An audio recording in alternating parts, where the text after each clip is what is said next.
Boa tarde a todos. É uma satisfação que estamos aqui no espaço da escola, na PRF 4. Aliás, é uma satisfação trabalhar em parceria com a PRF 4. Já estamos, acho que, nesse espaço há 2 anos, né, Cristiano? E esse espaço só vem crescendo, e o quantitativo de eventos só vem crescendo, o público só vem crescendo, e isso eu acho que demonstra bem a nossa sintonia no trabalho, né?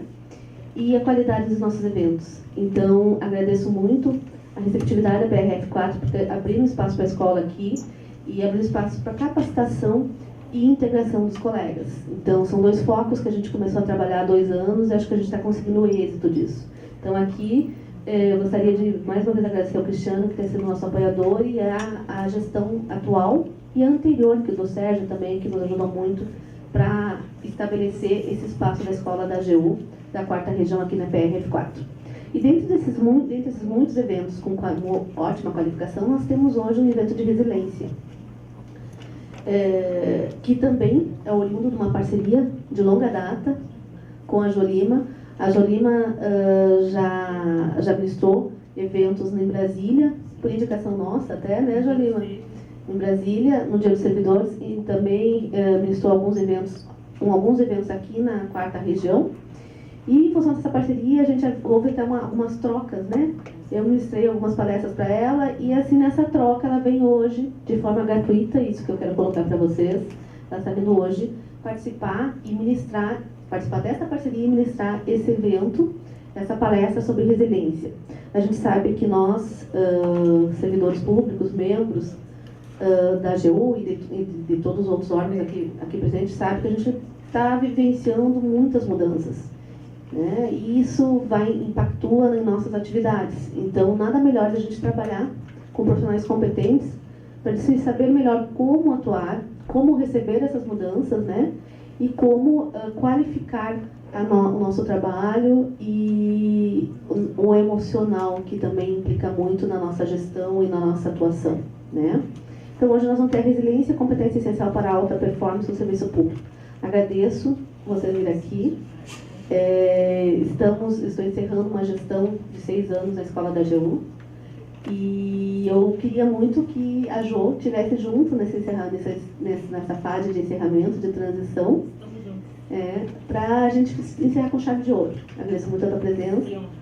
E quero também colocar para vocês que nós temos meu sucessor, será o Eugênio, que será é uma pessoa de grande qualificação, e tenho certeza que vai dar o melhor de si para as nossas atividades, nossa escola se manter e até melhorar no que for preciso. Agradeço ao Eugênio por ter nos apoiado até então na comissão executiva da escola e ter aceito essa incumbência, que não é fácil, né? A gente sai da nossa atividade, do nosso jurídico, e vai trabalhar numa coisa totalmente diferente, e que no início não é fácil mesmo. Mas a escola vai estar em ótimas mãos, e tenho certeza que os eventos aqui vão continuar e vão até aumentar o quantitativo, né? Agora eu passo a palavra para o Cristiano, senão eu vou falar a tarde inteira, que eu gosto muito de falar, para ele falar um pouquinho também. O Cristiano está representando a PRF 4 e vai dar uma palavrinha para a abertura desse evento. Então, boa tarde a todos. Boa tarde à nossa palestrante, Jolima, doutora Márcia. E gostaria de dar as boas-vindas a todos que aqui nos prestigiam. Estou vendo muitos rostos conhecidos de vários órgãos e muitos colegas aqui da PRF4, o que me deixa muito feliz. Gostaria de aproveitar essa oportunidade de fazer um agradecimento muito especial à doutora Márcia, que desde a nossa chegada aqui na gestão, o procurador regional, o doutor Alexandre Cassep, e a sua equipe, na qual eu me incluo, a doutora Catiele Milani e o doutor Rafael estão aqui presentes também. Nós estabelecemos uma parceria muito produtiva, profícua, e esse evento aqui é um exemplo disso. Então, quando a gente ficou sabendo, por exemplo, que a Jolima ia dar palestra, e já nos disseram: olha, o evento é ótimo, a palestra é ótima, a palestrante é ótima. Então a gente já chamou o nosso RH aqui, já chamamos a coordenação de administração, E dissemos, ó, esse evento aqui é muito bom, então vamos, Amém. Vamos prestigiar. Mas então, como a doutora Márcia disse que está encerrando o seu ciclo aqui na frente da escola, eu gostaria de dar os meus cumprimentos pelo trabalho que ela brilhantemente desenvolveu. Eu sou testemunha, sou frequentador assíduo dos eventos da escola e, sem querer me alongar muito, gostaria de parabenizar pelo trabalho e desejar sucesso para os novos planos que vêm aí pela frente. E, ao mesmo tempo, desejar ao nosso colega Dr. Eugênio muito sucesso, conte com o nosso apoio e também esperamos estabelecer a mesma parceria com a escola. Sucesso. Rapidamente, também não quero me alongar, falar muito, mas sabe que eu gosto de falar. Nós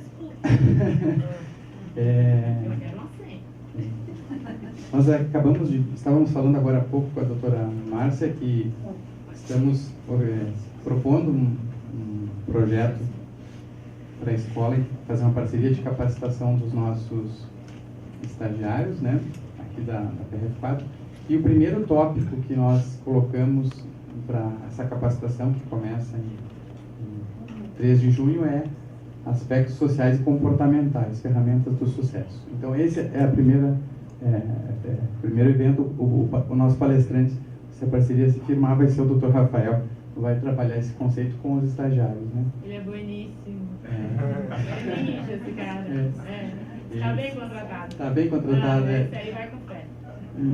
Então, nós sabemos a importância desses aspectos, justamente para essa geração nova, né? Essa geração que trabalha com tantas ferramentas de tecnologia, tanto imediatismo, a quem falta tanto, está faltando, né? Segundo os psicólogos falam, essa capacidade de resiliência. Né? Ainda ontem estava num evento à noite, uma palestra sobre, na escola dos meus filhos, sobre cyberbullying e tecnologia digital, e foi mencionado isso, né? A falta de resiliência da nova geração. Então, é um privilégio de ter aqui. Desejo já vou passar aí para prestigiar. Sim, por favor. Bom, vou fazer uma pequena apresentação da Jo. Fizemos uma síntese do teu currículo, tá?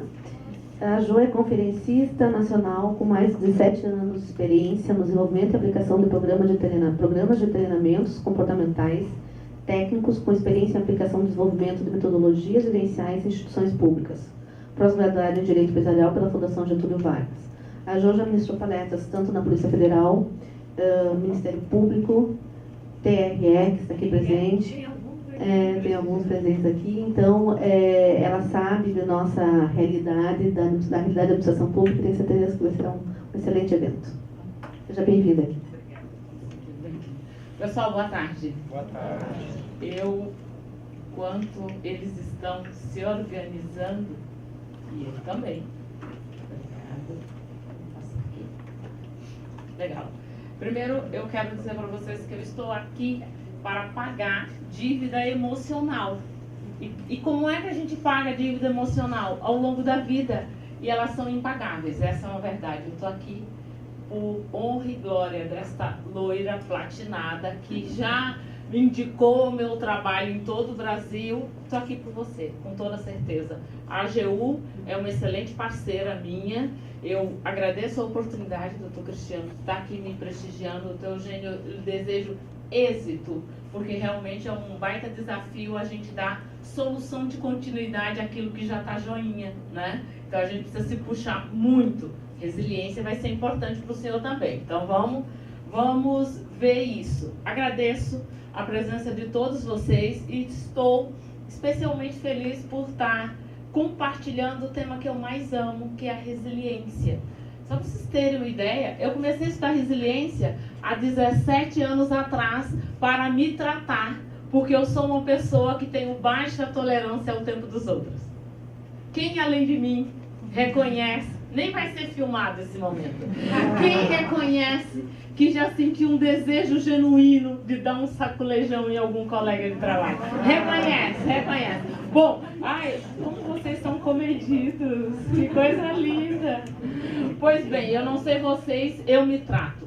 Para vocês se darem conta, especialmente quando eu passei a ser uma gestora de equipes, eu cometia erros crassos e erros que causaram danos emocionais a mim e àqueles que me cercavam.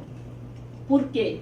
Primeira coisa, eu passei a ser uma gestora absolutamente centralizadora e tarefeira, porque eu partia do pressuposto que as pessoas que estavam ao meu redor tinham que ter o mesmo senso de entrega que eu tenho. E eu demorei muito para me dar conta que nós somos diferentes.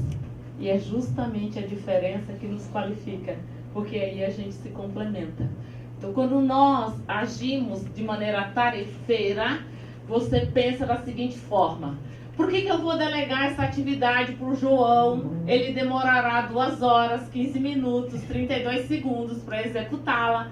Farei eu, porque eu faço em 10 minutos, né? E quando você faz isso, você se sufoca, você não consegue erguer o pescoço para pensar estrategicamente e você não cuida das pessoas. E a gente está junto também para se cuidar, porque senão a gente adoece. E isso não é legal. Então, a resiliência ingressou na minha vida para que eu melhorasse minha competência emocional. E hoje eu posso afirmar para vocês que a resiliência é uma filosofia de vida para mim. E eu vou ter... Boa tarde, seja bem-vindo. Um Drops para falar com vocês com esse tema resiliência, porque em regra eu trabalho esse tema em formato de palestra, um pouco mais longa, e também em formato de workshop. Então, vamos ver um pouco o que é essa tal resiliência. Primeira coisa que a gente precisa ter nas nossas mentes é que o termo resiliência é extremamente antigo, ainda vem do latim, que significa resílio, voltar ao estado anterior.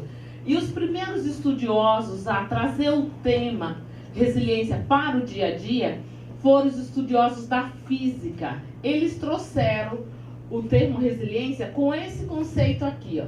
Eles dizem que resiliência é a propriedade que alguns materiais apresentam de voltar ao normal depois de submetidos à máxima tensão. Vamos pensar o seguinte: suponhamos que nós pegássemos aqui um elástico e estendêssemos ele ao máximo. Esse é o fenômeno da resiliência. Eu sofro. O sofrimento está no pacote. Autoflagela que é escolha. Porque tem algumas pessoas que levam um chicotinho, uma correntinha para se maltratar extra. Não precisa. Mas o sofrimento está no caminho. Então, eu sofro, aprendo e me fortaleço para me permitir a novos desafios. É assim que se dá a resiliência. E o primeiro estudioso a trazer o termo resiliência para as ciências humanas foi o Frederick Fleck. Vamos ver o conceito do Frederick. Ele diz que resiliência é a capacidade de um indivíduo, mesmo num ambiente desfavorável, construir-se positivamente frente às adversidades. E quando eu comecei a estudar resiliência há 17 anos atrás, para me tratar, para me tornar um ser humano joinha, para conseguir trabalhar em equipe, reconhecendo o valor das pessoas que estão ao meu redor, eu pensei, como esse tema é muito desconhecido no nosso país. Inclusive, se a gente analisar de uma maneira mais detalhada, a gente percebe que o estudo do desenvolvimento comportamental no nosso país é muito incipiente, né? E há 17 anos atrás era muito mais do que é no tempo de hoje. E eu pensei, eu vou criar um conceito que todas as pessoas, que mesmo que jamais tenham ouvido falar em resiliência, ao ler o meu conceito, ao se deparar com ele, se dará conta que precisa ampliar sua resiliência. Então, o conceito que eu criei de resiliência é extremamente objetivo. Eis aqui ele para vocês. Resiliência, para mim, é a capacidade de ter conduta sã em meio ao caos. De caos vocês entendem, certo? Tá ação ou não tá ação? Isso é que é importante. Podemos contar ou não podemos contar? Como é que a gente se apresenta ou não se apresenta diante das adversidades? É isso que cada vez mais passará a nos distinguir com quantas pessoas verdadeiramente nós contamos dentro do nosso escopo de trabalho e nas demais dimensões da nossa vida. Isso vai fazer muita diferença. Seguindo essa linha de raciocínio, eu quero reforçar com vocês alguns aspectos que fortalecem a perspectiva que sim, nós precisamos desenvolver o nosso autoconhecimento e precisamos fortalecer o nosso emocional, porque uma coisa é certa, o caos só vai aumentar. Então a gente precisa saber lidar com toda essa adversidade, com toda certeza. Um dado de realidade importante: a nossa capacidade de saber lidar com a adversidade, essa competência, resiliência, ela é inata. E por que é importante destacar isso? Porque até o início da década de 90, os estudiosos da resiliência diziam: alguns veem o mundo resilientes, outros não. Talvez seja por isso que ainda hoje a gente se depara com pessoas que desconhecem que são capazes de lidar com o caos. Já conviveram com gente que se economiza na hora do caos? Certamente já se economizou. Já teve alguém que viveu isso. Então tem pessoas que, de forma eterna, ela age como se sofresse da síndrome da Gabriela. Ela diz: nasci desse jeito. Mamãe era assim também. Vovó também era assim, eu vou morrer assim. Não vai não, abençoada. Você vai aprender, se você tiver afim, se qualificar, você vai conseguir não reproduzir o destino atávico de quem quer que seja. É tua escolha. A gente não pode delegar nossas reações às outras pessoas. Isso não é ético, inclusive, na minha avaliação. Outra coisa importante: tem pessoas que de maneira espontânea se apresentam no momento da adversidade. Você pode ter certeza que ele pode estar em férias, você manda um WhatsApp, ele responde. Você sabe para quem de fato você contata na hora do perrengue. É ou não é? Você sabe. Você olha, tem pessoas até que se bobear, você até desvia o olhar, porque sabe, ela vai roer a corda, não tá junto. Então a gente precisa ter essa consciência. E mais, cada vez mais nós teremos que ter consciência, e esta é uma crença que eu tenho, cada vez mais, para nos superarmos, necessariamente a gente vai ter que desenvolver o nosso emocional. Será condição de ser na Terra, especialmente para aqueles e aquelas que têm ambições de ser pessoas de alta performance. Não tem como ser diferente. Só para vocês terem uma noção, para fora do âmbito do serviço público, para a gente saber como é que está o cenário lá fora. Eu trabalho muito com processos de trainees, que é uma seleção muitas vezes muito dura. Para vocês terem uma noção, eu trabalho para a rede de lojas Renner, a maior rede de fast fashion das Américas. Eles têm um processo seletivo de trainee que, por ano, eles têm uma média de 70 vagas e há em torno de 20 mil candidatos. É possível, a gente só vendo o currículo, selecionar 70 ninjas? Não pode. Você tem que testar para ver quem são os ninjas AAA da história. É ou não é? Vamos para outro caminho. Trabalho para os processos de trainee da Midea Carrier. Talvez aqui o ar-condicionado, a climatização pode ser da Midea. O processo seletivo deles, eles têm uma média de 7 vagas anuais e eles chegam a ter 30 mil candidatos. Vamos para um outro caminho. General Electric. Eu, ano passado, comecei as tratativas de trabalho com a General Electric, e quando eu estava conversando com a então gestora de RH que capitaneia essa questão do processo de trainee, eu disse: Luciana, com quantos trainees eu vou trabalhar? Ela disse: primeira coisa, Jo, eu quero que tu saibas os desafios que é alguém ser aprovado num processo de trainee nosso. Nós iniciamos nesse processo, Jo, com a expectativa de termos 3 trainees selecionados e tivemos 50 mil candidatos.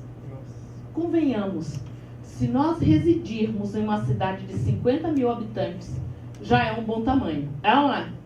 Agora, imaginem nós concorrermos com 50 mil pessoas para dizer: eu mereço estar aí. Então, não está longe de um concurso público. Está muito próximo. Aí ela disse, na primeira etapa, 35% sai do processo porque as pessoas não estão minimamente aptas a concorrer no processo seletivo. E ela me disse, quando nós chegamos na etapa que tinha apenas 12 candidatos, olha, você tirar 12 pessoas de um universo de 50 mil, convenhamos, você só tem ninjas. Você não tem ninguém que está, por acaso, num processo desse. Ela disse que cada um deles tinha, no mínimo, 3 idiomas fluentes, além do português, e mais 2 intercâmbios internacionais. Quando a etapa foi para 6 pessoas, que realmente nós íamos tirar as 3 daquelas 6, ela disse que cada um deles tinha, no mínimo, 4 idiomas fluentes, além do português, e 3 intercâmbios internacionais. Média de idade dos abençoados, 24 anos de idade. Aí eu disse, Luciana, e quantos verdadeiramente eu vou trabalhar? Ela disse, Jô, apenas 2 pessoas lograram êxito. Foram 2 jovens engenheiras, que uma coisa é certa para se trabalhar e ter êxito na carreira na GE. A única certeza que nós temos na nossa organização é a mudança.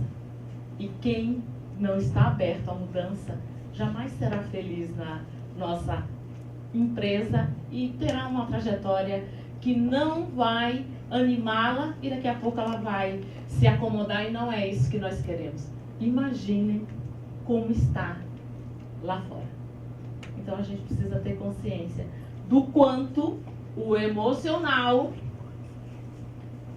a força mental é fundamental para você conseguir se superar, porque a gente tem que superar a si mesmo, não é os outros. Primeiro, começa conosco.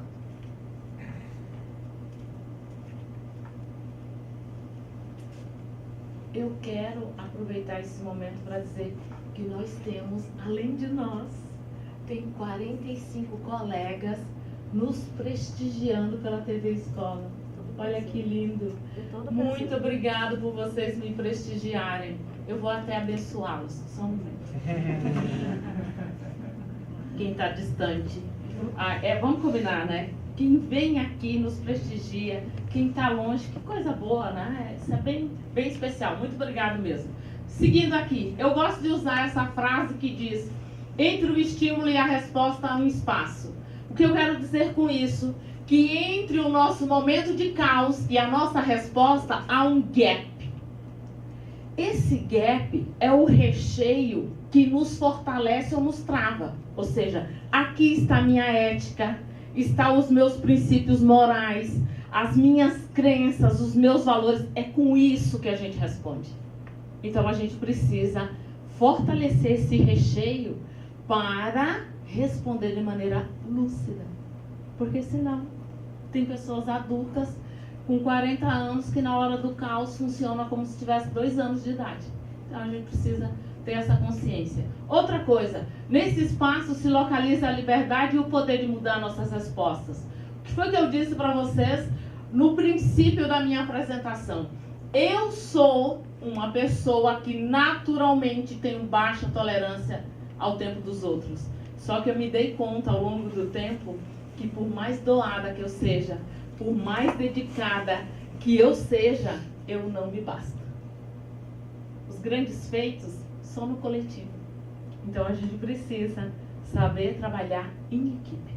Cada vez mais o espaço vai ser colaborativo. A gente precisa de apoio. E aí eu preciso ter consciência de como é que eu estou localizando essa minha liberdade de mudar. E uma coisa que é importante deixar claro para vocês: na minha avaliação, o processo de mudança, ele tem uma porta que só se abre por dentro. As pessoas podem torcer para nós mudarmos. Enquanto nós não tomarmos o compromisso de fazê-lo, nada acontece. Então, eu preciso escolher fazer isso. A gente não pode fazer isso por ninguém. A gente pode torcer pelas pessoas, jamais fazer por elas. Então, é individual esse processo. Nessas escolhas se encontra o quê? O nosso crescimento e o nosso senso de realização. Aí o que eu sugiro para vocês? Pensem ao longo da vida de vocês, ao longo da trajetória de trabalho de vocês. Hoje, vocês conseguem trabalhar melhor em equipe? Vocês conseguem ouvir seus colegas querendo compreendê-los? Isso é muito importante, porque é isso que dinamiza o resultado. É isso que faz diferença para a gente lograr êxito e ter realizações naquilo que a gente faz no dia a dia.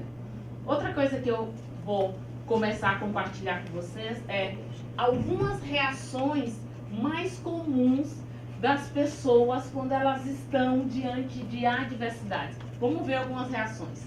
Pois bem, tem pessoas que na hora do caos funcionam como um homem-bomba ou uma mulher-foguete.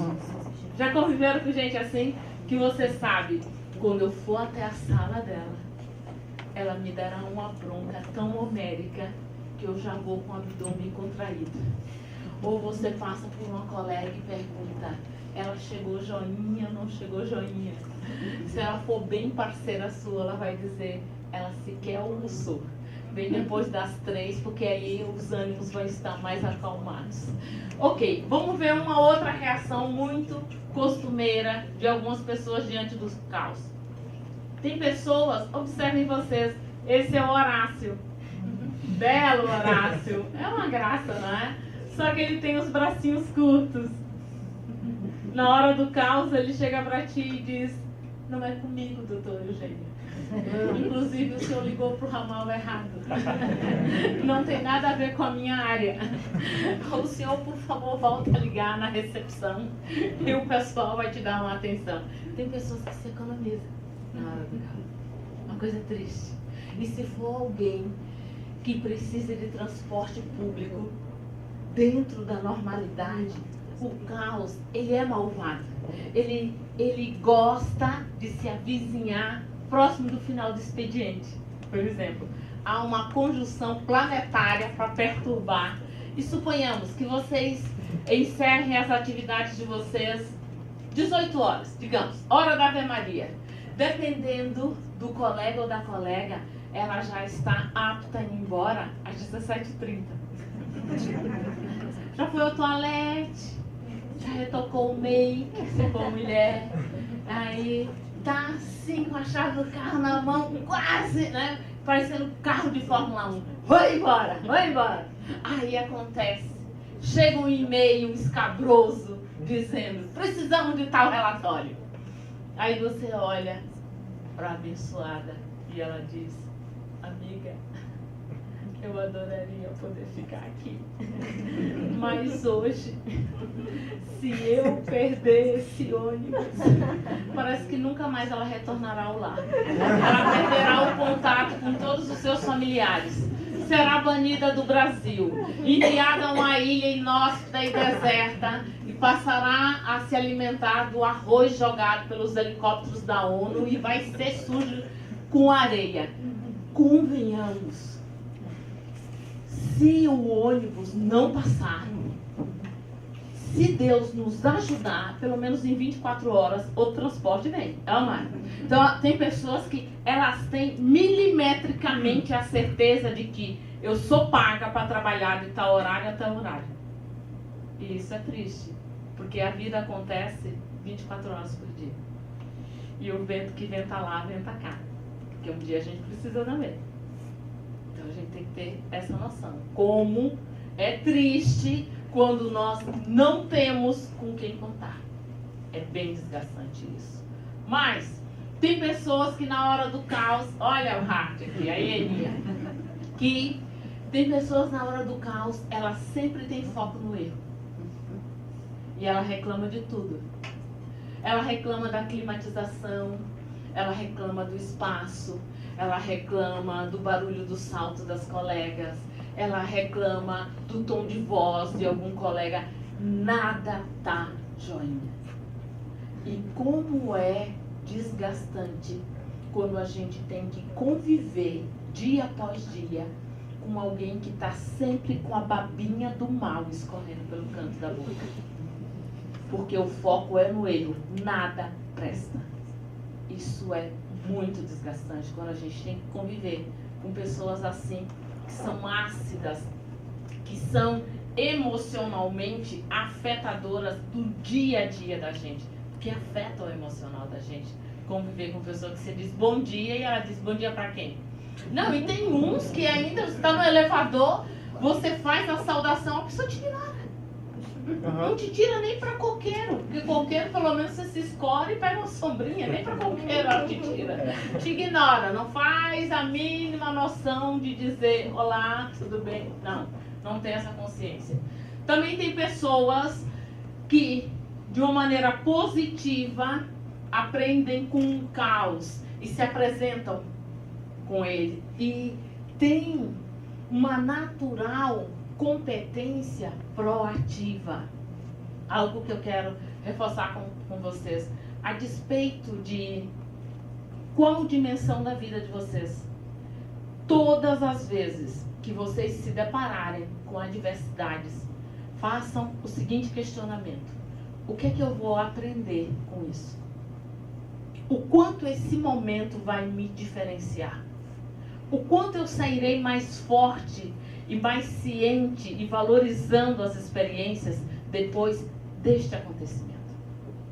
Por que eu falo isso? Porque na minha avaliação, não importa o que a gente faça, especialmente para aqueles e aquelas que querem ter alta performance naquilo que fazem, não existe alta performance sem adversidade. Ninguém alcança a sua melhor versão sem caos. Isso não existe. Pelo menos eu não reconheço como possível. Veio a passeio, meu amigo, não produziu. Então a gente precisa ter essa noção e ter essa perspectiva. Saindo daqui, eu quero reforçar com vocês alguns dados estatísticos para retomar a importância de nós desenvolvermos a nossa resiliência. Primeira coisa que eu quero reforçar aqui. Hoje, o principal estudioso do tema adversidade no espaço de trabalho é um americano chamado Paul Stokes. Eu já tive o privilégio de vivenciar 3 treinamentos com o Paul. E quinta-feira agora eu estou indo a Nova York, vou estudar mais uma semana com toda a equipe dele. E o Paul Stokes, junto com todo o seu time, ele fez uma pesquisa com 150 mil profissionais de 21 países, inclusive brasileiros. Dessa pesquisa, há dados de realidade que para mim são muito relevantes e eu vou compartilhar com vocês. Primeira coisa que eu quero destacar. Ficou claro na pesquisa com essas 150 mil pessoas que estão trabalhando que a maioria das pessoas, na hora do caos, se transforma em vítima, porque sob pressão nós fazemos mais do mesmo. O que o Paul está querendo dizer para nós? É que na hora do caos, não importa se eu estou como servidora pública há 10 anos, há 2 anos ou há 15 anos.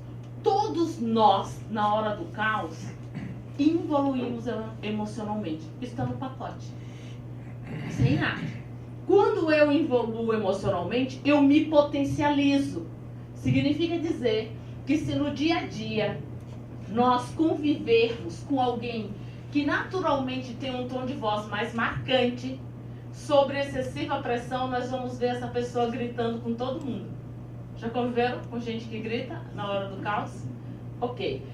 Outra reação comum são das pessoas que emocionalizam muito, que vivem. E na hora do caos nós vamos vê-la chorando copiosamente. Sabe aquele soluço longo assim?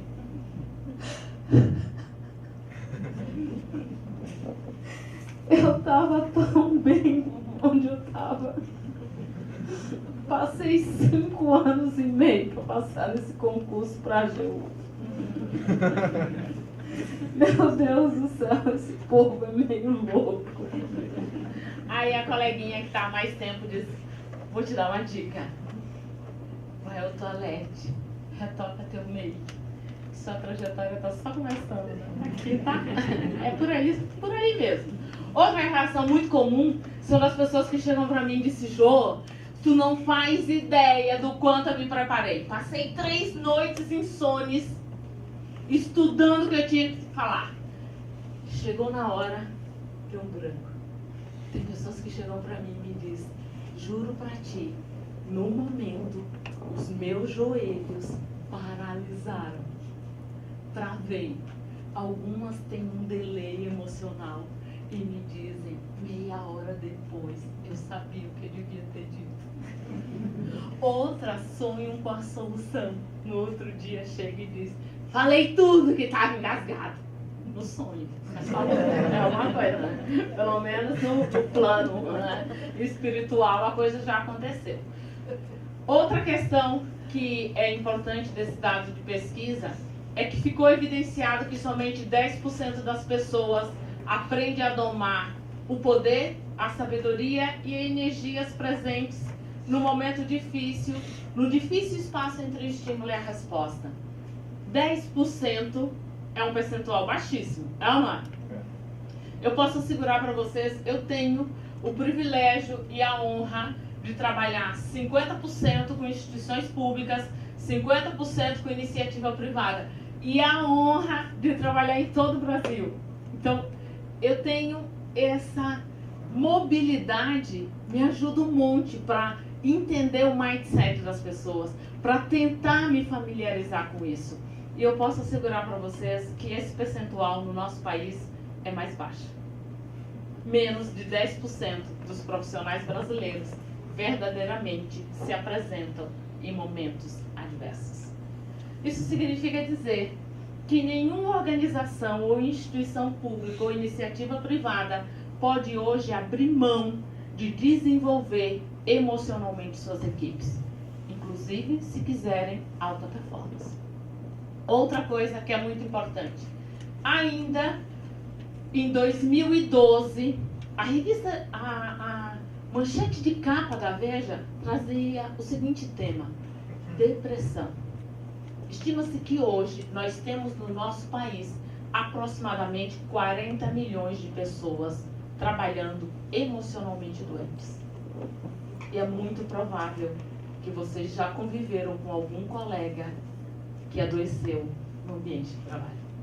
Com toda certeza. Vocês não devem ter passado imune nessa trajetória. Outra coisa importante. Ano passado, a Organização Mundial da Saúde trouxe a seguinte informação. Até 2020, o segundo motivo que mais tirará as pessoas do espaço de trabalho serão oriundos do emocional. Nós estamos findando abril de 2019. Para 2020 ele está na esquina. É ou não é? Daqui a pouco a gente trupica em 2020. Ano passado, em março do ano passado, foi feita uma pesquisa na América do Sul e ficou evidenciado que o nosso país é o país mais depressivo da América do Sul. E há um outro dado de realidade que eu preciso e devo, como compromisso que tenho com os servidores públicos, destacar para vocês. De todos os ambientes com os quais eu tenho o privilégio de conviver, é no espaço público onde eu mais encontro profissionais doentes emocionalmente. Isto é fato. É muito importante nós nos darmos conta disso. Então, o que é que se está fazendo institucionalmente para colocar os servidores dentro da agenda da instituição? Porque nós não somos uma matrícula, nós não somos um número, nós somos um ser humano complexo e que precisamos muitas vezes de ajuda para conseguirmos dar rumo naquilo que a instituição precisa. Nós não podemos nos sentir robôs. Isso faz muita diferença. Me contem uma coisa. Até agora, estou me fazendo entender? Sim. Estamos no caminho do bem. Legal. A partir de agora, eu vou começar a compartilhar com vocês as 12 principais características de uma pessoa resiliente. Talvez a gente não chegue às 12 devido ao tempo que já está bem adiantado. Pois bem, quando eu comecei a estudar resiliência e comecei a aplicar questionários com as características das pessoas resilientes entre aqueles que participam dos meus workshops, eu parti do pressuposto que todas as características tinham o mesmo peso. Todas as características eram iguais. Só que à medida que eu fui aplicando os questionários, eu me dei conta que sim, há uma característica que é o alicerce de tudo. E é esta aqui, ó. Um forte sentido de autoestima. Alimente a sua autoestima à base de chimarrão, água com chá verde, água com gás, sem gás, água de coco, o que quer que seja. Mas alimente a sua autoestima. Dentro da normalidade, eu vejo de uma maneira muito corriqueira, boa parte dos servidores públicos não estão se reconhecendo positivamente. E isso é muito triste. Às vezes eu trabalho em instituições públicas que têm 4 carreiras, por exemplo, e sempre tem umas 2 que se sente apequenada, que se sente inferiorizada dentro da instituição. E a gente precisa elevar a nossa autoestima e reconhecer-se como merecedora daquela experiência. Isso é muito importante. Outra coisa que eu quero destacar para vocês. Dentro da normalidade, as pessoas confundem autoestima com autoconfiança. São 2 institutos distintos. Quando nós temos a autoestima bem alicerçada, nós trabalhamos a favor da causa. Eu vou além de mim mesmo e penso no todo. Visão sistêmica, que é cantada em prosa e verso, mas que no serviço público ainda há muito de sistema feudal. Todo mundo em silos e cada um, às vezes, trabalha em instituições que as próprias equipes parece que uma quer fragilizar a outra. Não tem um único propósito, não tem um único direcionamento. Isso, obviamente, decorre da alta gestão. A gente precisa colocar as pessoas dentro do mesmo patamar para elas se sentirem reconhecidas. Isso é bem importante. Quando as pessoas têm excesso de autoconfiança, elas trabalham a favor única e exclusivamente delas. Já vamos vendo com gente assim? Sendo bom para mim, pouco importa se isso pode te prejudicar. Tem pessoas que são desse jeito. Ela não quer saber, né? É bom para ela se vai ser danoso para o colega, se vai prejudicar o período dele, problema dele. Então a gente precisa ter consciência do seguinte: eu preciso ter uma autoestima bem alicerçada e uma autoconfiança no controle, porque excesso de autoconfiança nos torna arrogantes. Excesso de autoconfiança nos faz prejulgar que não precisamos dos outros, o que é uma verdadeira bola nas costas. Excesso de autoconfiança nos isola e mais, mata. Inclusive mata. Então a gente precisa estar calibrado. Às vezes, especialmente quando eu trabalho com equipes bem jovens, tem alguns que chegam para mim e dizem: essa atividade é bem boba, eu faço de olhos fechados. E eu sempre sugiro: arregale os seus olhos.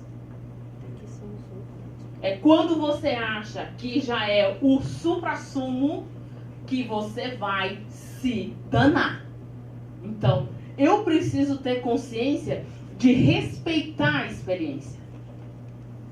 Quem tem autoestima elevada, ela tem consciência disso. Eu tenho que respeitar o momento.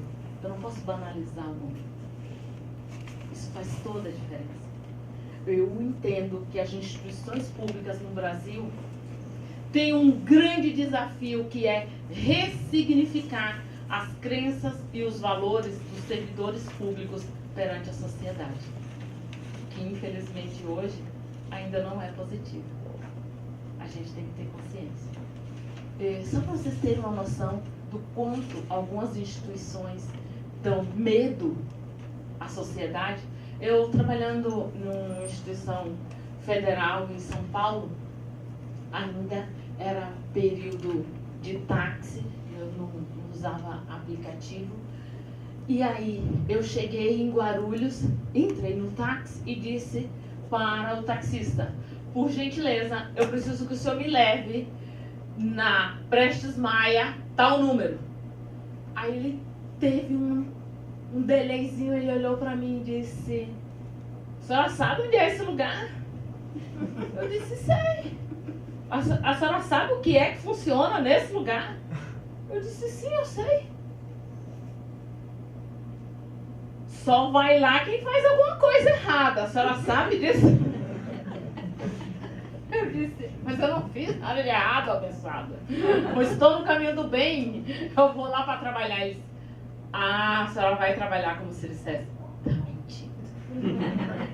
Olha como o prejulgamento que se cria no inconsciente coletivo é triste. A pessoa já prejulga que a experiência vai ser terrível. Já tive a oportunidade de ir trabalhando com equipes de atendimento, acompanhando o atendimento. Aí estava a mulher e o marido conversando com uma servidora, prestando conta sobre uma determinada atividade.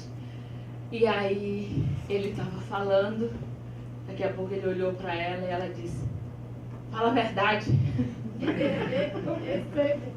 Pelo amor de Deus, o cara ainda tem que vir com a monitora da vida dele para dizer, fala tudo, senão a gente vai sair preso daqui. Então a gente precisa ter consciência do quanto essa autoestima é importante para a gente acolher bem e para a gente servir bem.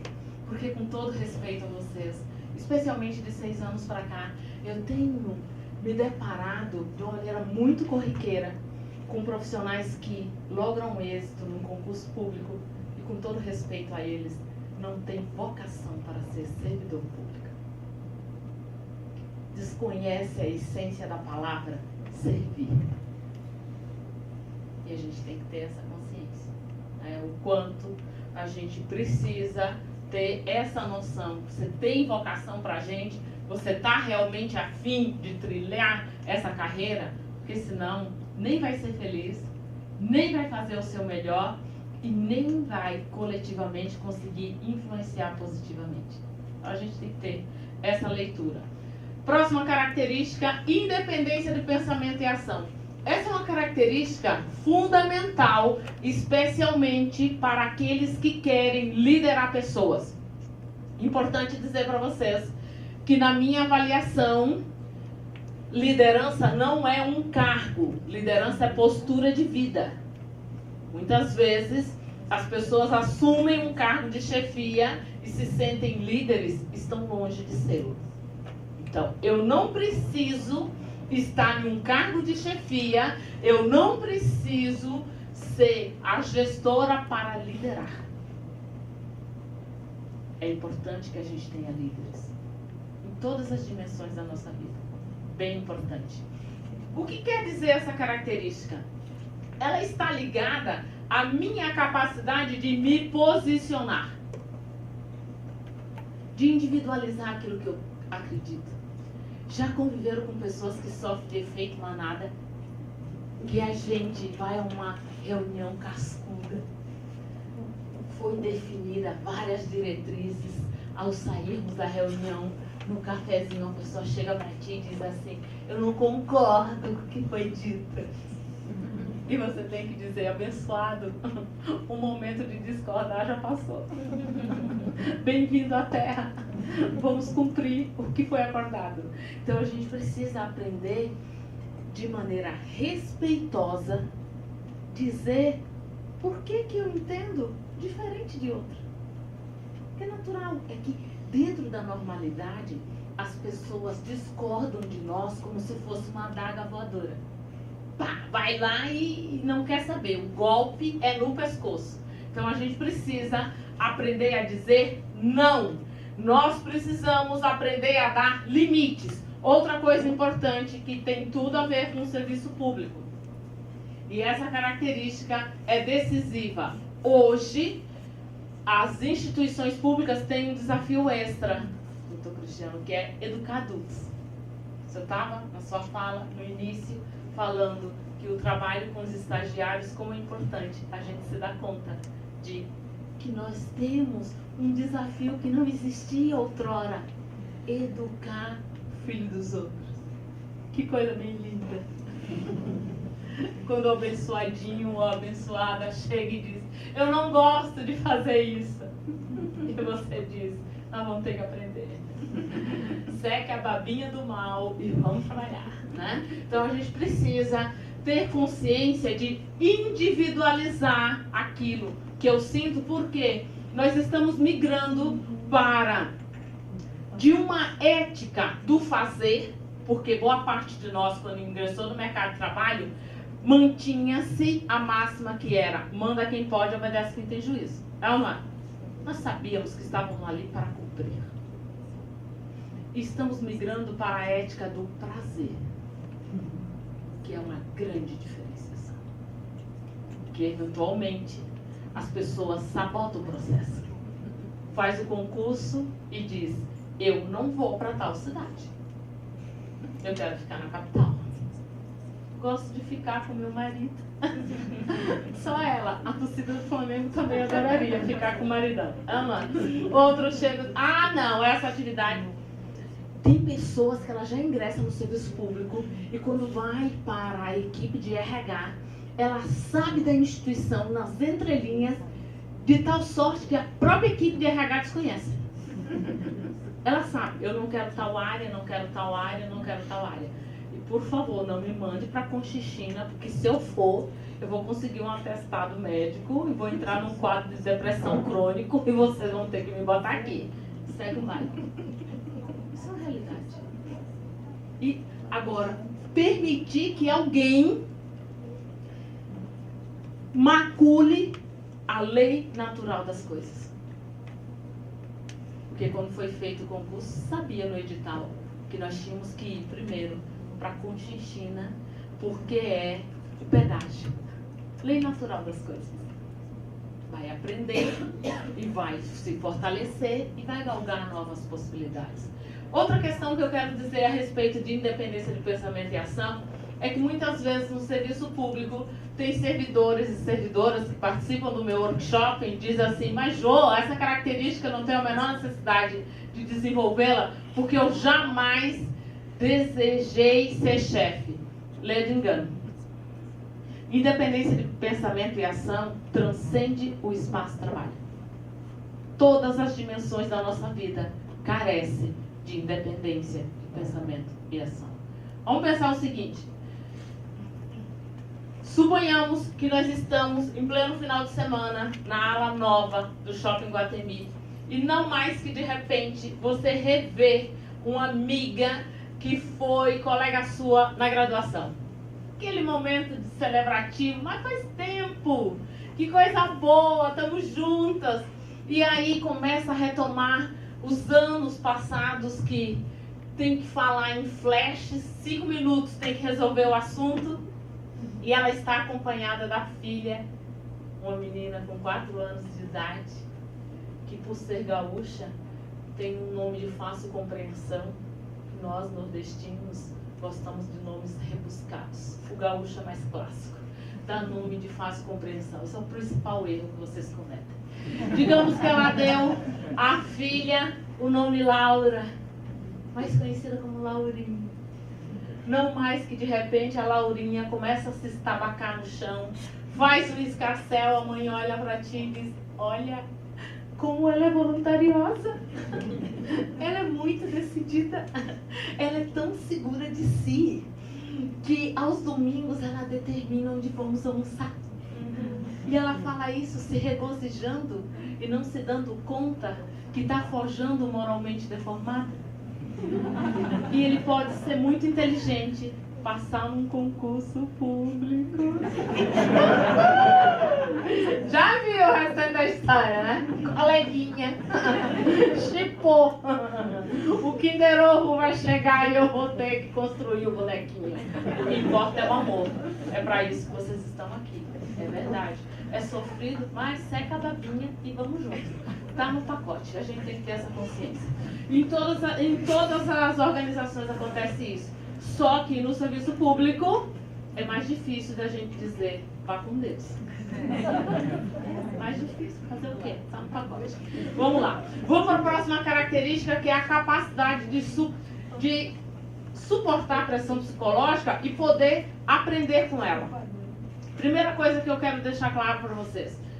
Hoje, invariavelmente, eu trabalho em instituições públicas que cada vez mais os times estão fracionados. É mais fácil alguém me dizer: estamos com X colegas se aposentando, do que dizer: está ingressando uma leva. É mais raro.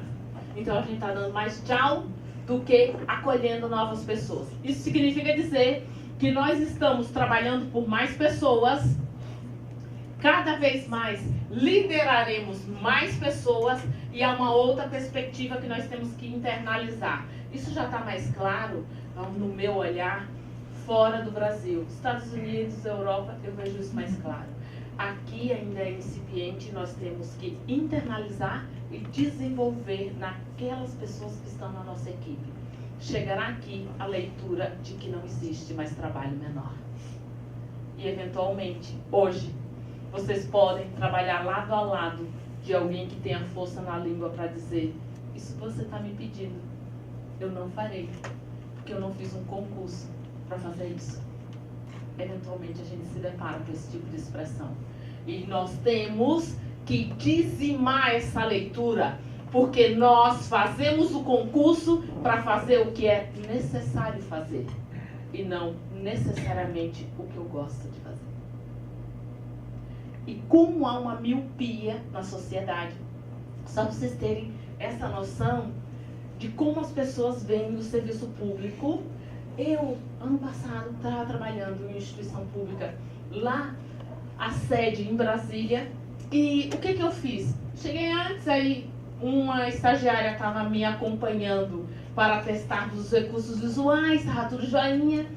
Eu amo gente curiosa. Não existe alguém mais curioso do que eu na face da terra. É tão curiosa quanto, mas não é. Aí comecei a falar com ela e perguntei para ela: o que você está estudando? Eu estou fazendo direito. Sei que legal. Eu, inclusive, tenho mestrado em direito. Poxa, direito te abre inúmeras possibilidades de crescimento profissional. Que bacana. Aí eu disse para ela: doutor Cristiano, e o que você vai fazer depois que se graduar? Ela disse: eu estou em Brasília. Eu disse: e aí? O que a gente faz em Brasília? Ela disse: simples, eu vou ser servidora pública. E eu gosto muito de saber qual o sentido que as pessoas dão às suas escolhas. E eu perguntei para ela: doutor Cristiano, por que você escolheu ser servidora pública? E ela me olhou como se estivesse diante de uma demente triple A. Sabe, até quando serena a voz, ela olhou para mim e disse: Jô, por que a gente escolhe ser servidor público? E eu disse: estou curiosa para saber seu motivo. Conta para mim. Estou aqui, ávida para saber. Ela disse: simples. Eu quero ganhar muito, trabalhar pouco. E eu quero ter estabilidade. E eu perguntei para ela: doutora Márcia, você quer ser uma servidora ninja triple A? E ela disse: com certeza. E eu pensei: ainda é desorientada. Ela tem a coisa mais triste do mundo é quando você se depara com um ser com convicções e ele é desorientado. Ela acha que vai ser joinha. Olha a miopia. Cara, tu tem que se dar conta que por vezes cai junto de ti uma pessoa com esse nível de percepção de mundo. Isso é muito sério, né? Outra coisa importante, a gente tem que ter consciência que eu trabalhando na iniciativa privada ou em uma instituição pública, uma coisa é certa: eu tenho que dar resultado. Eu tenho que me pagar, com toda certeza.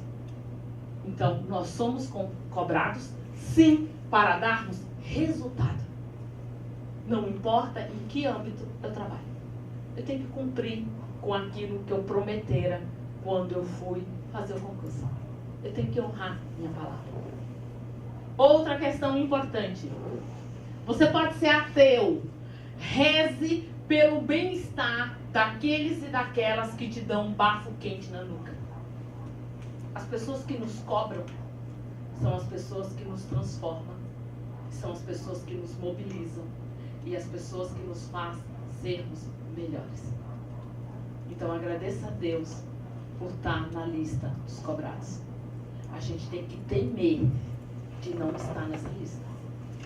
Então, a gente precisa ressignificar o que é pressão psicológica. Muita gente tem uma visão muito tênue do que é pressão. Então, a gente precisa aprender com a pressão psicológica para eu me qualificar e fazer melhor aquilo que eu faço. Porque resultado é inerente a qualquer espaço de alta performance. Não tem como ser diferente. Nós temos que nos apoderar dessa responsabilidade. Vamos para a próxima característica, que é mente aberta e receptiva a novas ideias. Importante dizer para vocês a respeito dessa característica é que, independe de idade, nós ficamos obsoletos muito facilmente. Até para vocês terem uma noção, recentemente a Universidade de Michigan fez uma pesquisa e ficou constatado nessa pesquisa que basta nós passarmos 6 meses sem uma capacitação e do ponto de vista profissional a gente já está obsoleto. Então a gente precisa estar com a mente aberta e receptiva a novas ideias. Outra coisa, quando nós não estamos com mente aberta e receptiva a novas ideias, nós rotulamos as pessoas, agimos com preconceito e prejulgamos as pessoas, o que é absolutamente nocivo e algo que eu vejo de uma maneira muito corriqueira no serviço público. E eu noto que, dependendo da gestão, muita gente é salva. Depende muito da cultura organizacional que a gente trabalha para nós nos darmos conta dessa abertura de mente. Vou compartilhar com vocês um erro crasso que eu cometi há pouco mais de 2 anos atrás, porque não agi com mente aberta e receptiva a novas ideias. Pois bem, eu fui contratada para trabalhar em um dos 2 maiores grupos hospitalares particulares do Rio Grande do Sul. Um é com M, o outro é com M também, né? E aí, um desses 2 M's, eu já estava na 2ª reunião com a então gestora de RH, Patrícia, e finalizando a reunião, ela me disse: esse grupo hospitalar, naquele período, tinha 7 hospitais, 8.500 colaboradores. Ela disse: Jô, no próximo encontro, a irmã Cris quer falar contigo. E eu pensei, minha nossa, um grupo hospitalar mantido por uma entidade religiosa. Não vai ser fácil lidar com a irmã. E sutilmente eu perguntei para ela: mas Patrícia, qual é a idade da irmã Cris? Ela disse: Jô, nossa querida irmã, há 2 semanas atrás completou 75 anos. Quando ela disse isso, a mente preconceituosa parecia festa rave, as luzes acendendo.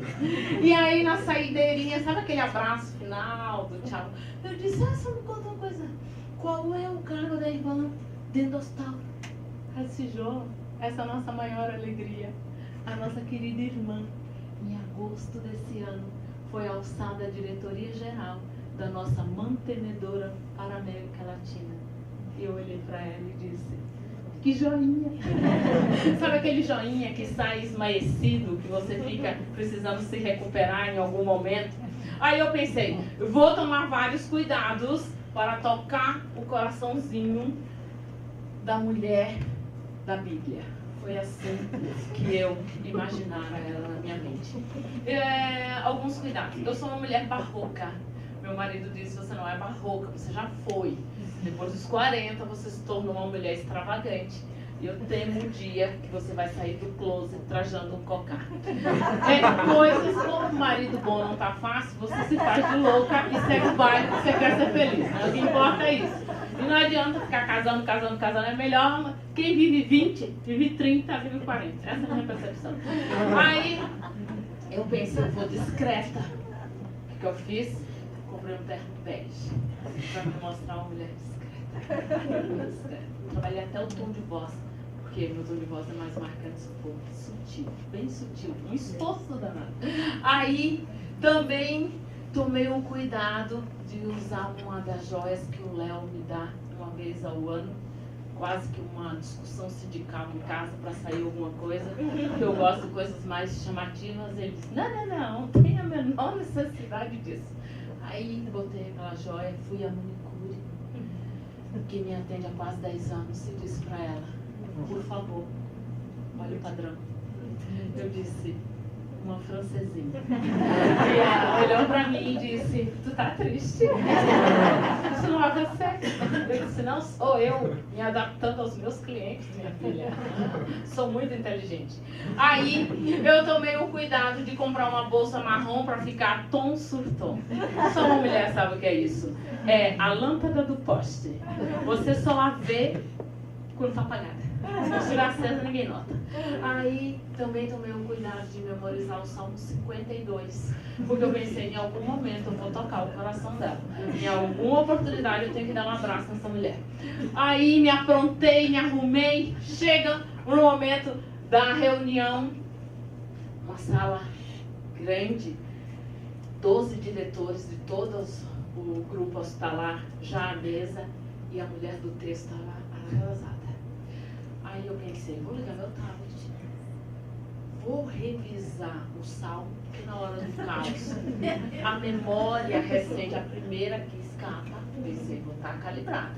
E aí, conversando amenidades com os demais diretores, deu 5 minutos, nada da mulher do texto aparecer. 10 minutos, sequer os pisados dela eu já tinha ouvido. 15 minutos, o cheiro da abençoada eu ainda não tinha sentido.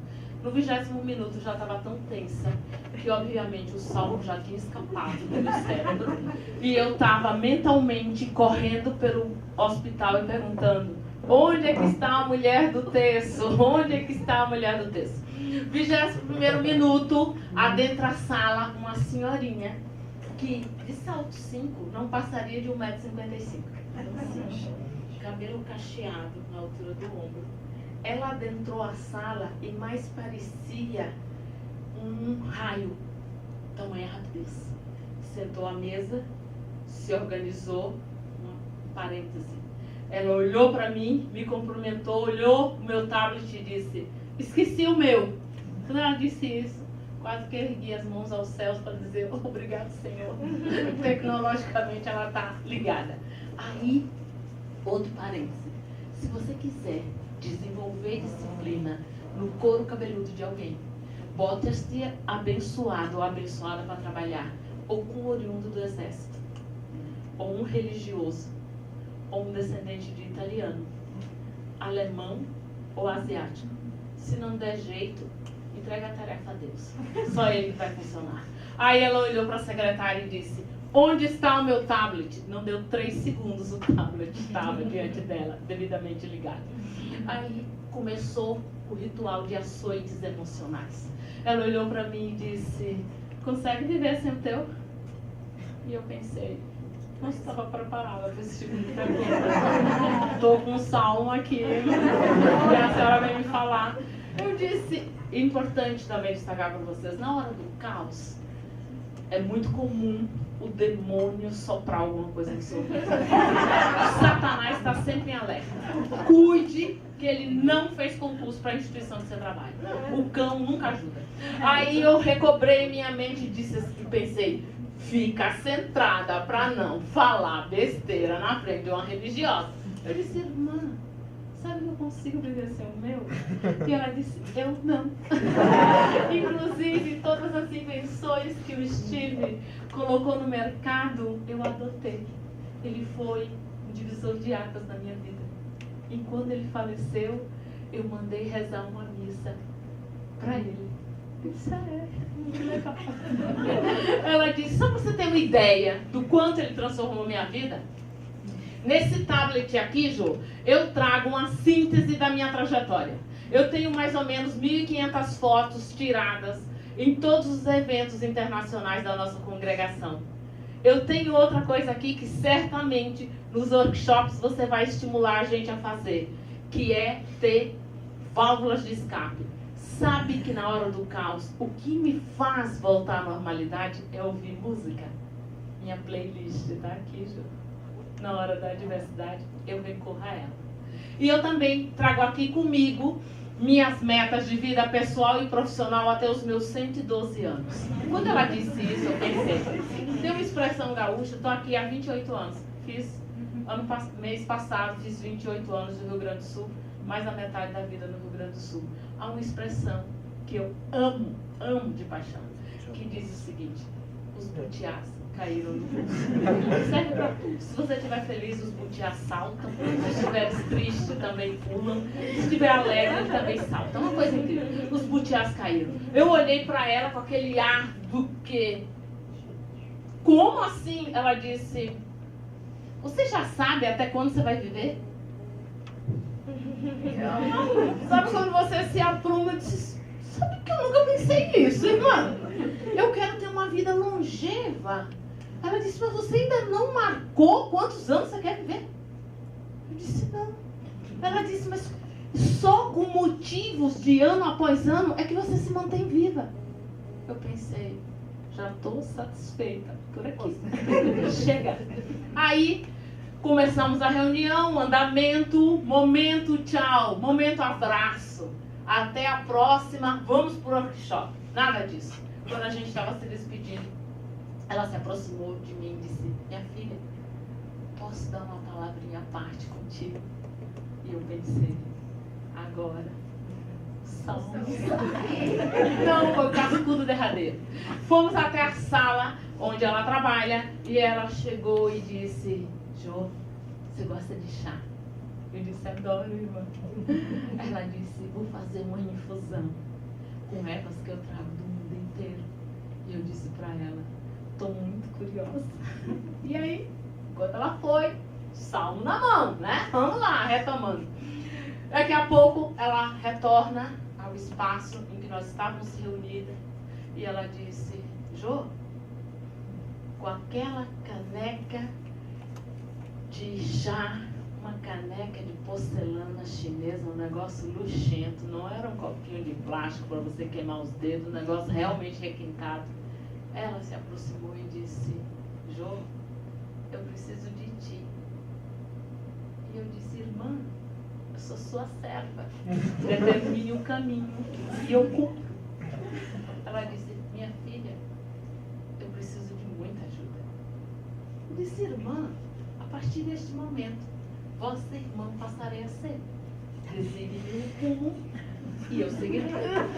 E ela me disse: então me ajude a trazer a alta gestão do nosso grupo hospitalar para o século XXI. Porque os nossos gestores estão desenvolvendo as equipes como se ainda estivéssemos nos anos 90 com comando e controle. E a gente não está conseguindo reter talentos. Você me ajuda nessa empreitada? Quase que eu me ajoelhei aos pés dela, envergonhada com o meu comportamento. Eu estava diante de uma senhora, porque aos 75 anos seremos senhores e senhoras, com ou sem botox, religiosa, vivendo contemporaneamente, eu obsoleta. Às vezes, nós estamos obsoletos. E a gente precisa ressignificar o que a gente entende das coisas. Muito diferente. A gente precisa ter essa noção. Eu atendo a Receita Federal, já atendi a 10ª região fiscal, atendo a 8ª e muito seguidamente a 7ª região fiscal, a Receita Federal, e lá no Rio de Janeiro. Eu estava em conversa com uma das servidoras, que é a pessoa que, em regra, encaminha as minhas contratações, e em conversa com ela, ela disse: Jô, nós temos hoje aqui no Rio de Janeiro, na 7ª região fiscal, nós estamos com 2.500 servidores. Este ano, 500 vão se aposentar. Eles têm hoje 500 chefes. A partir de julho, eles terão 40 chefes. O cenário muda totalmente. É ou não é? Se a pessoa sair em férias nesse período, quando volta, ela volta o quê? Obsoleta. Ela disse: nós precisamos trabalhar o emocional de todas as equipes, porque haverá, inclusive, fusões de regiões fiscais, e isso vai mudar totalmente a forma com a qual nós trabalhamos. Então a gente precisa estar aberto ao novo, porque senão nós vamos sofrer além do necessário. Eu posso estar obsoleta aos 18, posso estar obsoleta aos 50 ou aos 80, não importa a idade. a gente pode ficar obsoleto. Isso é fundamental a gente ter em mente. Mas, próxima característica, alto grau de disciplina pessoal e um sentido de responsabilidade. Vamos ver um pouco a respeito desta característica.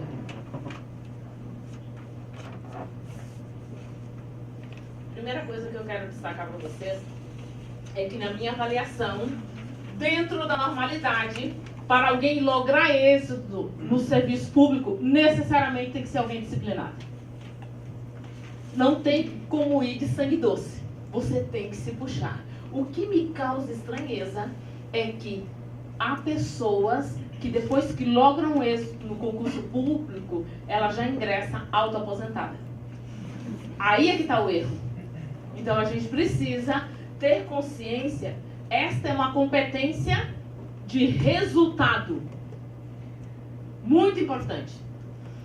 A pessoa, e é fundamental deixar claro para vocês o seguinte, cada vez mais nós teremos que trazer de volta ao mercado de trabalho, estou falando do ponto de vista de iniciativa privada, ou estender mais o tempo dos servidores que já poderiam estar aposentados para ficar mais tempo, para quê? Para equilibrar os times.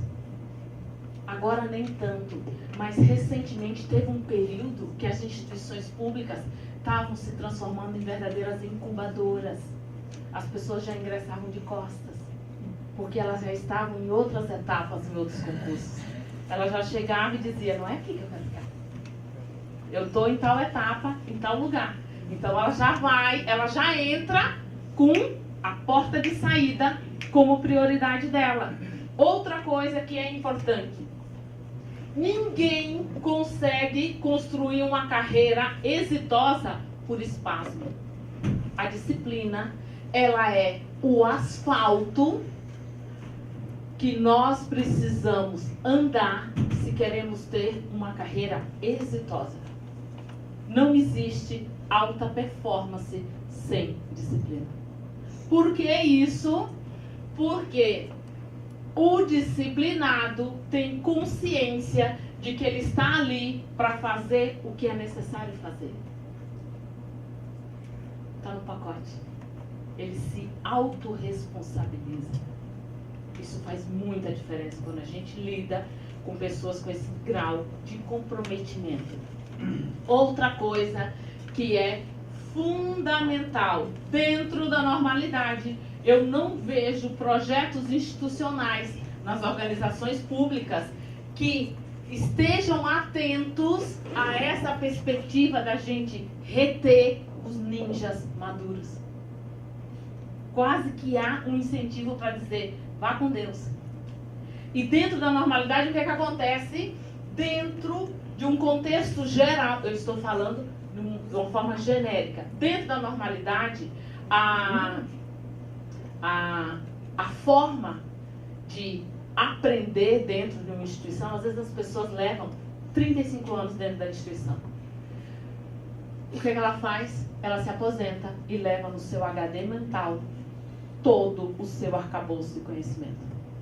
Não existe qualquer preparo institucional para dizer, você vai, mas deixe seus saberes, deixe suas experiências para qualificar os novos. É ou não é? Você aprende a facão. Você não aprende com um monitoramento ou com um apoio de alguém que te mentore. Não, você vai e Deus me ajude, né? Ou seja, todo esse arcabouço de conhecimento é renegado a nada. Convenhamos. Uma pessoa que está há 20 anos, que está há 30 anos dentro de uma instituição, ela vai embora e tchau? Será que é isso que a gente vai fazer? Com quem doou décadas da sua trajetória, da sua doação, da sua vida institucionalmente? Será que ela não pode participar de projetos para ajudar os novos a serem ainda melhores? A mostrar os atalhos para eles sofrerem menos do que eles sofreram? Há vários mecanismos que a gente pode ajudar. Então, a disciplina, na minha avaliação, é a competência que mais falta ao profissional brasileiro. Nós somos criativos, nós somos pessoas com alto astral, mas pouco disciplinados. E na minha percepção, a disciplina é a competência que nos distingue. Isso é muito importante. Com quem verdadeiramente nós contamos. Às vezes eu trabalho em instituições que os gestores, os chefes chegam para mim e dizem assim, ó, eu tenho uma equipe de 25 servidores, eu conto com 3. Isso é verdade. Agora, observe, isso se dá por ausência de disciplina. Outra coisa que, para mim, há muito que se melhorar quando os profissionais ingressam no serviço público. Nós temos que ser honestos e mais esclarecedores daquilo que se espera de alguém que queira ser servidor. Porque dentro da normalidade, os estágios probatórios é um ritual para o inglês. Vê, há pouco rigor para dizer, esse daqui não merece estar aqui. A gente tem que ter essa consciência. Então, quanto mais a gente cuidar no nascedouro, mais fácil vai ser para a solução de continuidade. Pra vocês terem uma noção, eu tenho o privilégio de atender a Polícia Federal em todo o Brasil, tanto pela Academia Nacional de Polícia, como por superintendências. Eu sempre trabalhava nas superintendências, e a partir desse ano, eu passarei a trabalhar na formação dos policiais. Eles estão começando agora, vão ter em torno de 530 novos policiais em todos os cargos de perito, papiloscopistas, delegados e administrativos, e eles estão trabalhando essa perspectiva dentro da imersão na formação. Outra coisa muito importante, agora, no processo de preparação deles, eles ficam imersos de segunda a sábado na escola, na MP, e eles ficam de segunda a sábado, das 6h15 da manhã às 23 horas, disponível para a instituição. E mesmo que tenham o privilégio de ter alguém das suas relações em Brasília, eles não saem do lugar da academia. Eles têm que estar juntos. Porque eles querem cada vez mais fazer essa evolução e esse zelo e cuidado para quem de fato é merecedor estar ali na instituição. Eu acho que esse é um cuidado que cada vez mais as instituições públicas precisam ter. A gente precisa de pessoas disciplinadas, que tenham consciência do valor daquilo que faz. Isso faz toda a diferença. Me conta uma coisa, meu horário tá... Estamos chegando no limite? 16 horas. Agora são? 16h05. Ou seja, eu já devia ter dado tchau, né? Esse é um detalhe. Eu vou fazer o seguinte, eu vou compartilhar essa característica aqui e aí eu dou tchau para vocês. Aqui é a habilidade de dar e receber nas relações com os outros. Esta é uma competência que é compreendida por nós que estudamos a resiliência como uma competência master. Se você já tem a natural habilidade de dar e receber nas relações com os outros, pode ter certeza de uma coisa: você exerce liderança positiva.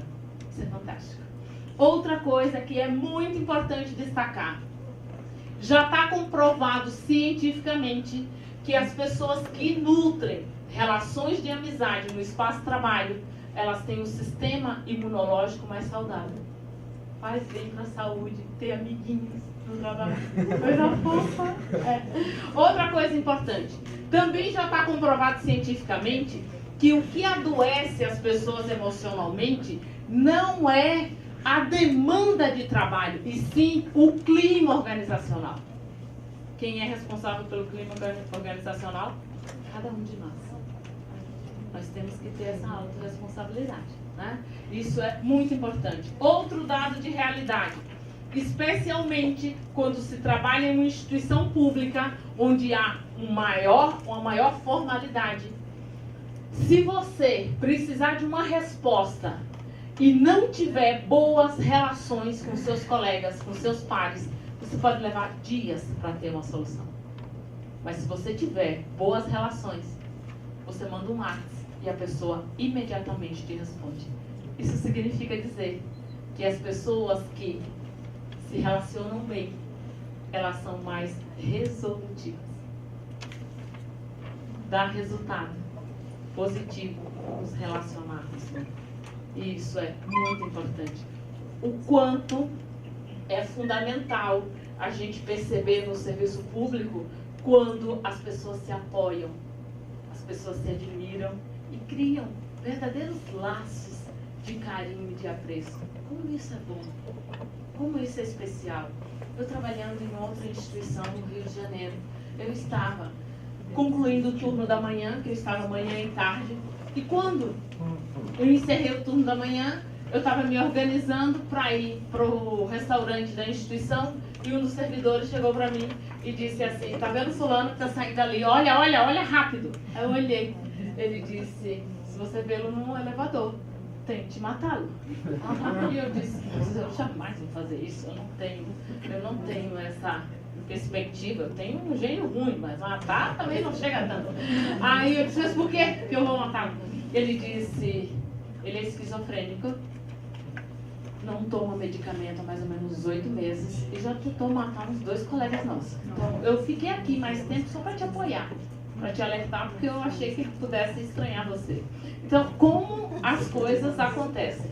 Trabalhando em uma instituição pública no interior do Rio Grande do Sul, eu estava perguntando para os servidores o tempo de casa e um dos servidores olhou para mim e disse assim: Jô, eu já tenho 38 anos de carteira assinada.